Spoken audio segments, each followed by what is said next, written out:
जय जय श्री सीताराम, जय श्री बालाजी महाराज। प्रिय भक्तों, आप सभी को मेरा सादर नमस्कार।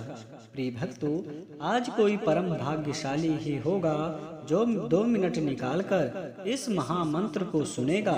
आज इस वीडियो के माध्यम से एक परम कल्याणकारी वह सिद्ध मंत्र सुनाएंगे, जिस महामंत्र को सच्चे मन से सुनने मात्र से ही जीवन का बड़े से बड़ा संकट व बड़ी से बड़ी गरीबी व दरिद्रता जड़ मूल से समाप्त हो जाएगा और जीवन में सुख समृद्धि व संपन्नता बढ़ने लगेगी।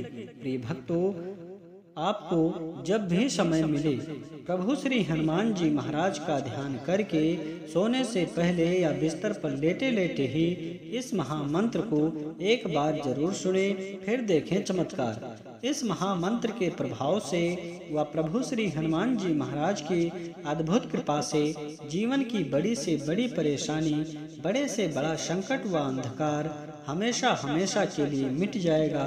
बड़ी से बड़ी गरीबी व दरिद्रता खत्म हो जाएगी। प्रिय भक्तों, अगर आपको प्रभु श्री हनुमान जी महाराज पर पूरा भरोसा है तो निश्चय ही आपके जीवन में तुरंत ही अद्भुत चमत्कार देखने को मिलेगा। साथ ही आपके जीवन में कितनी भी बड़ी मुसीबत व संकट क्यों ना हो, स्वयं बजरंगबली जी दूर कर देंगे और सदैव आपकी रक्षा करेंगे। प्यारे भक्तों, मान्यता है कि प्रभु श्री हनुमान जी महाराज का हर एक मंत्र बहुत ही प्रभावशाली व शक्तिशाली होता है। यदि कोई भक्त किसी भी समय प्रभु श्री हनुमान जी महाराज का ध्यान करके मंत्र अथवा चौपाई का नित्य जाप करता है तो उसके ऊपर प्रभु श्री हनुमान जी महाराज की विशेष कृपा प्राप्त होती है।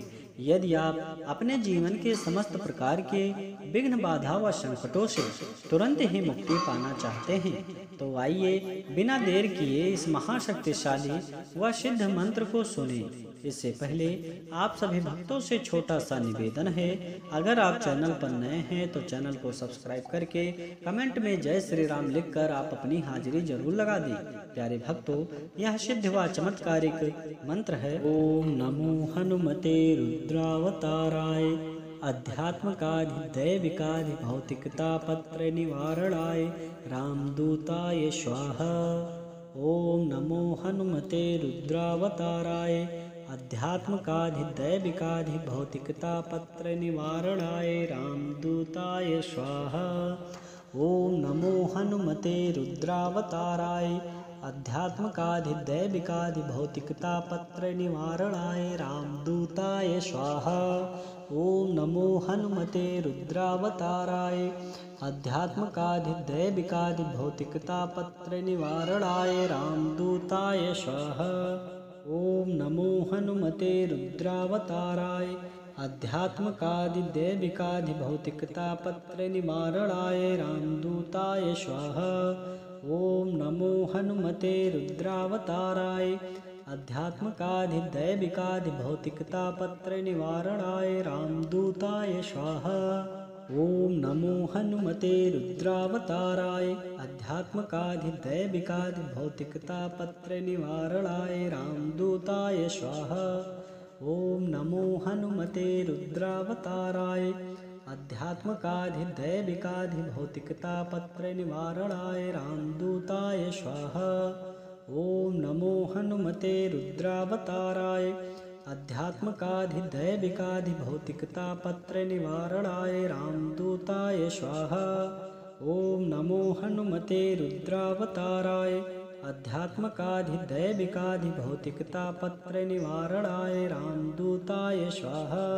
ओम नमो हनुमते रुद्रावताराय अध्यात्मकाधि दैविकाधि भौतिकता पत्र निवारणाय रामदूताय स्वाहा। ओम नमो हनुमते रुद्रावताराय अध्यात्मकाधि दैविकाधि भौतिकता पत्र निवारणाय रामदूताय स्वाहा। ओम नमो हनुमते रुद्रावताराय अध्यात्मकाधि दैविकाधि भौतिकता पत्र निवारणाय रामदूताय स्वाहा। ओम नमो हनुमते रुद्रावताराय अध्यात्मकाधि दैविकाधि भौतिकता पत्र निवारणाय रामदूताय स्वाहा। ओम नमो हनुमते रुद्रावताराय अध्यात्मकाधिदैविकाधिभौतिकतापत्रनिवारणाय रामदूताय स्वाहा। ओम नमो हनुमते रुद्रावताराय अध्यात्मकाधिदैविकाधिभौतिकतापत्रनिवारणाय रामदूताय स्वाहा। ओम नमो हनुमते रुद्रावताराय अध्यात्मकाधिदैविकाधिभौतिकतापत्रनिवारणाय रामदूताय स्वाहा। ओम नमो हनुमते रुद्रावताराय अध्यात्मकाधिदैविकाधिभौतिकतापत्रनिवारणाय रामदूताय स्वाहा।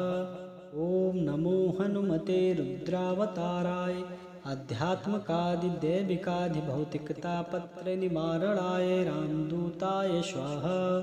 ओम नमो हनुमते रुद्रावताराय अध्यात्मकाधिदैविकाधिभौतिकतापत्रनिवारणाय रामदूताय स्वाहा। ओम नमो हनुमते रुद्रावताराय अध्यात्मकाधिदैविकाधिभौतिकतापत्रनिवारणाय रामदूताय स्वाहा। ओम नमो हनुमते रुद्रावताराय अध्यात्मकाधिदैविकाधिभौतिकतापत्रनिवारणाय रामदूताय स्वाहा। ओम नमो हनुमते रुद्रावताराय अध्यात्मकाधिदैविकाधिभौतिकतापत्रनिवारणाय रामदूताय स्वाहा।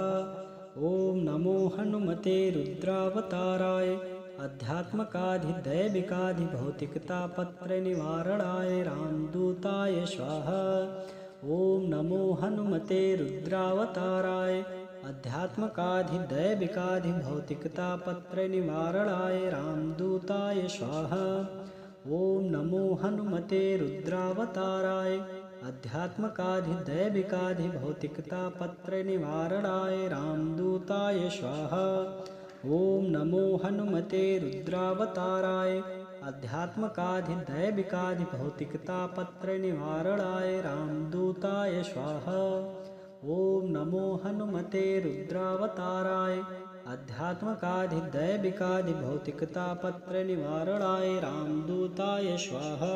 ओम नमो हनुमते रुद्रावताराय अध्यात्मकाधिदैविकाधिभौतिकतापत्रनिवारणाय रामदूताय स्वाहा। ओम नमो हनुमते रुद्रावताराय अध्यात्मकाधिदैविकाधिभौतिकतापत्रनिवारणाय रामदूताय स्वाहा। ओम नमो हनुमते रुद्रावताराय अध्यात्मकाधिदैविकाधिभौतिकतापत्रनिवारणाय रामदूताय स्वाहा। ओम नमो हनुमते रुद्रावताराय अध्यात्मकाधिदैविकाधिभौतिकतापत्रनिवारणाय रामदूताय स्वाहा। ओम नमो हनुमते रुद्रावताराय अध्यात्मकाधिदैविकाधिभौतिकतापत्रनिवारणाय रामदूताय स्वाहा। ओम नमो हनुमते रुद्रावताराय अध्यात्मकाधिदैविकाधिभौतिकतापत्रनिवारणाय रामदूताय स्वाहा। ओम नमो हनुमते रुद्रावताराय अध्यात्मकाधिदैविकाधिभौतिकतापत्रनिवारणाय रामदूताय स्वाहा। ओम नमो हनुमते रुद्रावताराय अध्यात्मकाधिदैविकाधिभौतिकतापत्रनिवारणाय रामदूताय स्वाहा। ओम नमो हनुमते रुद्रावताराय अध्यात्मकाधिदैविकाधिभौतिकतापत्रनिवारणाय रामदूताय स्वाहा। ओम नमो हनुमते रुद्रावताराय अध्यात्मकाधिदैविकाधिभौतिकतापत्रनिवारणाय रामदूताय स्वाहा। ओम नमो हनुमते रुद्रावताराय अध्यात्मकाधिदैविकाधिभौतिकतापत्रनिवारणाय रामदूताय स्वाहा। ओम नमो हनुमते रुद्रावताराय अध्यात्मकाधिदैविकाधिभौतिकतापत्रनिवारणाय रामदूताय स्वाहा। ओम नमो हनुमते रुद्रावताराय अध्यात्मकाधिदैविकाधिभौतिकतापत्रनिवारणाय रामदूताय स्वाहा। ओम नमो हनुमते रुद्रावताराय अध्यात्मकाधिदैविकाधिभौतिकतापत्रनिवारणाय रामदूताय स्वाहा। ओम नमो हनुमते रुद्रावताराय अध्यात्मकाधिदैविकाधिभौतिकतापत्रनिवारणाय रामदूताय स्वाहा। ओम नमो हनुमते रुद्रावताराय अध्यात्मकाधिदैविकाधिभौतिकतापत्रनिवारणाय रामदूताय स्वाहा। ओम नमो हनुमते रुद्रावताराय अध्यात्मकाधिदैविकाधिभौतिकतापत्रनिवारणाय रामदूताय स्वाहा। ओम नमो हनुमते रुद्रावताराय अध्यात्मकाधिदैविकाधिभौतिकतापत्रनिवारणाय रामदूताय स्वाहा। ओम नमो हनुमते रुद्रावताराय अध्यात्मकाधिदैविकाधिभौतिकतापत्रनिवारणाय रामदूताय स्वाहा। ओम नमो हनुमते रुद्रावताराय अध्यात्मकाधिदैविकाधिभौतिकतापत्रनिवारणाय रामदूताय स्वाहा। ओम नमो हनुमते रुद्रावताराय अध्यात्मकाधिदैविकाधिभौतिकतापत्रनिवारणाय रामदूताय स्वाहा। ओम नमो हनुमते रुद्रावताराय अध्यात्मकाधिदैविकाधिभौतिकतापत्रनिवारणाय रामदूताय स्वाहा। ओम नमो हनुमते रुद्रावताराय अध्यात्मकाधिदैविकाधिभौतिकतापत्रनिवारणाय रामदूताय स्वाहा। ओम नमो हनुमते रुद्रावताराय अध्यात्मकाधिदैविकाधिभौतिकतापत्रनिवारणाय रामदूताय स्वाहा। ओम नमो हनुमते रुद्रावताराय अध्यात्मकाधिदैविकाधिभौतिकतापत्रनिवारणाय रामदूताय स्वाहा। ओम नमो हनुमते रुद्रावताराय अध्यात्मकाधिदैविकाधिभौतिकतापत्रनिवारणाय रामदूताय स्वाहा। ओम नमो हनुमते रुद्रावताराय अध्यात्मकाधिदैविकाधिभौतिकतापत्रनिवारणाय रामदूताय स्वाहा। ओम नमो हनुमते रुद्रावताराय अध्यात्मकाधिदैविकाधिभौतिकतापत्रनिवारणाय रामदूताय स्वाहा। ओम नमो हनुमते रुद्रावताराय अध्यात्मकाधिदैविकाधिभौतिकतापत्रनिवारणाय रामदूताय स्वाहा। ओम नमो हनुमते रुद्रावताराय अध्यात्मकाधिदैविकाधिभौतिकतापत्रनिवारणाय रामदूताय स्वाहा। ओम नमो हनुमते रुद्रावताराय अध्यात्मकाधिदैविकाधिभौतिकतापत्रनिवारणाय रामदूताय स्वाहा।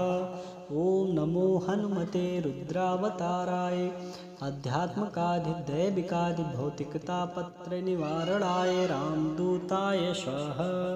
ओम नमो हनुमते रुद्रावताराय अध्यात्मकाधिदैविकाधिभौतिकतापत्रनिवारणाय रामदूताय स्वाहा। ओम नमो हनुमते रुद्रावताराय अध्यात्मकाधिदैविकाधिभौतिकतापत्रनिवारणाय रामदूताय स्वाहा। ओम नमो हनुमते रुद्रावताराय अध्यात्मकाधिदैविकाधिभौतिकतापत्रनिवारणाय रामदूताय स्वाहा। ओम नमो हनुमते रुद्रावताराय अध्यात्मकाधिदैविकाधिभौतिकतापत्रनिवारणाय रामदूताय स्वाहा। ओम नमो हनुमते रुद्रावताराय अध्यात्मकाधिदैविकाधिभौतिकतापत्रनिवारणाय रामदूताय स्वाहा। ओम नमो हनुमते रुद्रावताराय अध्यात्मकाधिदैविकाधिभौतिकतापत्रनिवारणाय रामदूताय स्वाहा। ओम नमो हनुमते रुद्रावताराय अध्यात्मकाधिदैविकाधिभौतिकतापत्रनिवारणाय रामदूताय स्वाहा। ओम नमो हनुमते रुद्रावताराय अध्यात्मकाधिदैविकाधिभौतिकतापत्रनिवारणाय रामदूताय स्वाहा। ओम नमो हनुमते रुद्रावताराय अध्यात्मकाधिदैविकाधिभौतिकतापत्रनिवारणाय रामदूताय स्वाहा। ओम नमो हनुमते रुद्रावताराय अध्यात्मकाधिदैविकाधिभौतिकतापत्रनिवारणाय रामदूताय स्वाहा। ओम नमो हनुमते रुद्रावताराय अध्यात्मकाधिदैविकाधिभौतिकतापत्रनिवारणाय रामदूताय स्वाहा। ओम नमो हनुमते रुद्रावताराय अध्यात्मकाधिदैविकाधिभौतिकतापत्रनिवारणाय रामदूताय स्वाहा। ओम नमो हनुमते रुद्रावताराय अध्यात्मकाधिदैविकाधिभौतिकतापत्रनिवारणाय रामदूताय स्वाहा। ओम नमो हनुमते रुद्रावताराय अध्यात्मकाधिदैविकाधिभौतिकतापत्रनिवारणाय रामदूताय स्वाहा। ओम नमो हनुमते रुद्रावताराय अध्यात्मकाधिदैविकाधिभौतिकतापत्रनिवारणाय रामदूताय स्वाहा। ओम नमो हनुमते रुद्रावताराय अध्यात्मकाधिदैविकाधिभौतिकतापत्रनिवारणाय रामदूताय स्वाहा। ओम नमो हनुमते रुद्रावताराय अध्यात्मकाधिदैविकाधिभौतिकतापत्रनिवारणाय रामदूताय स्वाहा। ओम नमो हनुमते रुद्रावताराय अध्यात्मकाधिदैविकाधिभौतिकतापत्रनिवारणाय रामदूताय स्वाहा। ओम नमो हनुमते रुद्रावताराय अध्यात्मकाधिदैविकाधिभौतिकतापत्रनिवारणाय रामदूताय स्वाहा। ओम नमो हनुमते रुद्रावताराय अध्यात्मकाधिदैविकाधिभौतिकतापत्रनिवारणाय रामदूताय स्वाहा। ओम नमो हनुमते रुद्रावताराय अध्यात्मकाधिदैविकाधिभौतिकतापत्रनिवारणाय रामदूताय स्वाहा। ओम नमो हनुमते रुद्रावताराय अध्यात्मकाधिदैविकाधिभौतिकतापत्रनिवारणाय रामदूताय स्वाहा। ओम नमो हनुमते रुद्रावताराय अध्यात्मकाधिदैविकाधिभौतिकतापत्रनिवारणाय रामदूताय स्वाहा। ओम नमो हनुमते रुद्रावताराय अध्यात्मकाधिदैविकाधिभौतिकतापत्रनिवारणाय रामदूताय स्वाहा। ओम नमो हनुमते रुद्रावताराय अध्यात्मकाधिदैविकाधिभौतिकतापत्रनिवारणाय रामदूताय स्वाहा। ओम नमो हनुमते रुद्रावताराय अध्यात्मकाधिदैविकाधिभौतिकतापत्रनिवारणाय रामदूताय स्वाहा। ओम नमो हनुमते रुद्रावताराय अध्यात्मकाधिदैविकाधिभौतिकतापत्रनिवारणाय रामदूताय स्वाहा। ओम नमो हनुमते रुद्रावताराय अध्यात्मकाधिदैविकाधिभौतिकतापत्रनिवारणाय रामदूताय स्वाहा। ओम नमो हनुमते रुद्रावताराय अध्यात्मकाधिदैविकाधिभौतिकतापत्रनिवारणाय रामदूताय स्वाहा। ओम नमो हनुमते रुद्रावताराय अध्यात्मकाधिदैविकाधिभौतिकतापत्रनिवारणाय रामदूताय स्वाहा। ओम नमो हनुमते रुद्रावताराय अध्यात्मकाधिदैविकाधिभौतिकतापत्रनिवारणाय रामदूताय स्वाहा। ओम नमो हनुमते रुद्रावताराय अध्यात्मकाधिदैविकाधिभौतिकतापत्रनिवारणाय रामदूताय स्वाहा। ओम नमो हनुमते रुद्रावताराय अध्यात्मकाधिदैविकाधिभौतिकतापत्रनिवारणाय रामदूताय स्वाहा। ओम नमो हनुमते रुद्रावताराय अध्यात्मकाधिदैविकाधिभौतिकतापत्रनिवारणाय रामदूताय स्वाहा। ओम नमो हनुमते रुद्रावताराय अध्यात्मकाधिदैविकाधिभौतिकतापत्रनिवारणाय रामदूताय स्वाहा। ओम नमो हनुमते रुद्रावताराय अध्यात्मकाधिदैविकाधिभौतिकतापत्रनिवारणाय रामदूताय स्वाहा। ओम नमो हनुमते रुद्रावताराय अध्यात्मकाधिदैविकाधिभौतिकतापत्रनिवारणाय रामदूताय स्वाहा। ओम नमो हनुमते रुद्रावताराय अध्यात्मकाधिदैविकाधिभौतिकतापत्रनिवारणाय रामदूताय स्वाहा। ओम नमो हनुमते रुद्रावताराय अध्यात्मकाधिदैविकाधिभौतिकतापत्रनिवारणाय रामदूताय स्वाहा। ओम नमो हनुमते रुद्रावताराय अध्यात्मकाधिदैविकाधिभौतिकतापत्रनिवारणाय रामदूताय स्वाहा। ओम नमो हनुमते रुद्रावताराय अध्यात्मकाधिदैविकाधिभौतिकतापत्रनिवारणाय रामदूताय स्वाहा। ओम नमो हनुमते रुद्रावताराय अध्यात्मकाधिदैविकाधिभौतिकतापत्रनिवारणाय रामदूताय स्वाहा। ओम नमो हनुमते रुद्रावताराय अध्यात्मकाधिदैविकाधिभौतिकतापत्रनिवारणाय रामदूताय स्वाहा। ओम नमो हनुमते रुद्रावताराय अध्यात्मकाधिदैविकाधिभौतिकतापत्रनिवारणाय रामदूताय स्वाहा। ओम नमो हनुमते रुद्रावताराय अध्यात्मकाधिदैविकाधिभौतिकतापत्रनिवारणाय रामदूताय स्वाहा। ओम नमो हनुमते रुद्रावताराय अध्यात्मकाधिदैविकाधिभौतिकतापत्रनिवारणाय रामदूताय स्वाहा। ओम नमो हनुमते रुद्रावताराय अध्यात्मकाधिदैविकाधिभौतिकतापत्रनिवारणाय रामदूताय स्वाहा।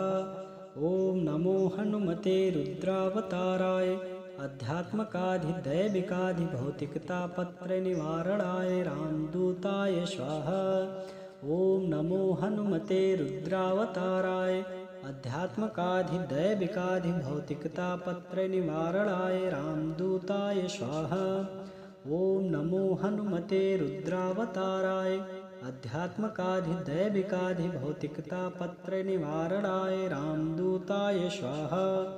ओम नमो हनुमते रुद्रावताराय अध्यात्मकाधिदैविकाधिभौतिकतापत्रनिवारणाय रामदूताय स्वाहा। ओम नमो हनुमते रुद्रावताराय अध्यात्मकाधिदैविकाधिभौतिकतापत्रनिवारणाय रामदूताय स्वाहा। ओम नमो हनुमते रुद्रावताराय अध्यात्मकाधिदैविकाधिभौतिकतापत्रनिवारणाय रामदूताय स्वाहा। ओम नमो हनुमते रुद्रावताराय अध्यात्मकाधिदैविकाधिभौतिकतापत्रनिवारणाय रामदूताय स्वाहा। ओम नमो हनुमते रुद्रावताराय अध्यात्मकाधिदैविकाधिभौतिकतापत्रनिवारणाय रामदूताय स्वाहा। ओम नमो हनुमते रुद्रावताराय अध्यात्मकाधिदैविकाधिभौतिकतापत्रनिवारणाय रामदूताय स्वाहा। ओम नमो हनुमते रुद्रावताराय अध्यात्मकाधिदैविकाधिभौतिकतापत्रनिवारणाय रामदूताय स्वाहा। ओम नमो हनुमते रुद्रावताराय अध्यात्मकाधिदैविकाधिभौतिकतापत्रनिवारणाय रामदूताय स्वाहा। ओम नमो हनुमते रुद्रावताराय अध्यात्मकाधिदैविकाधिभौतिकतापत्रनिवारणाय रामदूताय स्वाहा। ओम नमो हनुमते रुद्रावताराय अध्यात्मकाधिदैविकाधिभौतिकतापत्रनिवारणाय रामदूताय स्वाहा। ओम नमो हनुमते रुद्रावताराय अध्यात्मकाधिदैविकाधिभौतिकतापत्रनिवारणाय रामदूताय स्वाहा। ओम नमो हनुमते रुद्रावताराय अध्यात्मकाधिदैविकाधिभौतिकतापत्रनिवारणाय रामदूताय स्वाहा। ओम नमो हनुमते रुद्रावताराय अध्यात्मकाधिदैविकाधिभौतिकतापत्रनिवारणाय रामदूताय स्वाहा। ओम नमो हनुमते रुद्रावताराय अध्यात्मकाधिदैविकाधिभौतिकतापत्रनिवारणाय रामदूताय स्वाहा। ओम नमो हनुमते रुद्रावताराय अध्यात्मकाधिदैविकाधिभौतिकतापत्रनिवारणाय रामदूताय स्वाहा। ओम नमो हनुमते रुद्रावताराय अध्यात्मकाधिदैविकाधिभौतिकतापत्रनिवारणाय रामदूताय स्वाहा। ओम नमो हनुमते रुद्रावताराय अध्यात्मकाधिदैविकाधिभौतिकतापत्रनिवारणाय रामदूताय स्वाहा। ओम नमो हनुमते रुद्रावताराय अध्यात्मकाधिदैविकाधिभौतिकतापत्रनिवारणाय रामदूताय स्वाहा। ओम नमो हनुमते रुद्रावताराय अध्यात्मकाधिदैविकाधिभौतिकतापत्रनिवारणाय रामदूताय स्वाहा। ओम नमो हनुमते रुद्रावताराय अध्यात्मकाधिदैविकाधिभौतिकतापत्रनिवारणाय रामदूताय स्वाहा। ओम नमो हनुमते रुद्रावताराय अध्यात्मकाधिदैविकाधिभौतिकतापत्रनिवारणाय रामदूताय स्वाहा। ओम नमो हनुमते रुद्रावताराय अध्यात्मकाधिदैविकाधिभौतिकतापत्रनिवारणाय रामदूताय स्वाहा। ओम नमो हनुमते रुद्रावताराय अध्यात्मकाधिदैविकाधिभौतिकतापत्रनिवारणाय रामदूताय स्वाहा। ओम नमो हनुमते रुद्रावताराय अध्यात्मकाधिदैविकाधिभौतिकतापत्रनिवारणाय रामदूताय स्वाहा। ओम नमो हनुमते रुद्रावताराय अध्यात्मकाधिदैविकाधिभौतिकतापत्रनिवारणाय रामदूताय स्वाहा। ओम नमो हनुमते रुद्रावताराय अध्यात्मकाधिदैविकाधिभौतिकतापत्रनिवारणाय रामदूताय स्वाहा। ओम नमो हनुमते रुद्रावताराय अध्यात्मकाधिदैविकाधिभौतिकतापत्रनिवारणाय रामदूताय स्वाहा।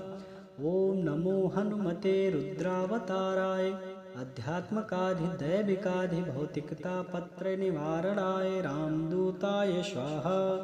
ओम नमो हनुमते रुद्रावताराय अध्यात्मकाधिदैविकाधिभौतिकतापत्रनिवारणाय रामदूताय स्वाहा।